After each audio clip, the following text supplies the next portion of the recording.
আগের দুটো পার্টি তোমাদেরকে জানিয়েছিলাম আমি ওর মিডনাইট সারপ্রাইজের যে প্ল্যানটা সেটা কয়েক ঘন্টার মধ্যে কিভাবে করেছিলাম আর তারপর ওর রিয়াকশন। এই পার্টে তোমাদেরকে দেখাবো সারপ্রাইজটা দেওয়ার পর ওর বার্থডেটা আমরা কিভাবে রাস্তার মধ্যে সেলিব্রেট করি অ্যান্ড ও যে এতটা খুশি হয়ে যাবে সেটা আমার তো কোনো আইডিয়াই ছিল না, বাট ভীষণ ভালো লেগেছিল যে আমার জন্য এত কিছু করে আর তার জন্য এটুকু করা তো বানতা হে, তাই আমিও সেটাই করেছিলাম। আমার ভিডিওতে তোমরা তমজয়কে দেখে তোমরা আমাকে অনেকবার প্রশ্ন করেছো যে তমজয় কে হয়, এই ছেলেটাকে কেন আমি বারবার ভিডিওতে আনি বা আমার সাথে সবসময় কেন থাকে, কি সম্পর্ক ওর সাথে আমার, ও আমার কে হয়।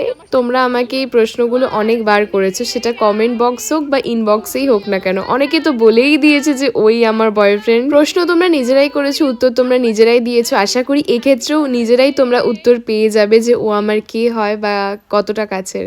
বাকিটা ওর জন্য প্রে করো, ও যেন ভালো থাকে, এতটুকুই।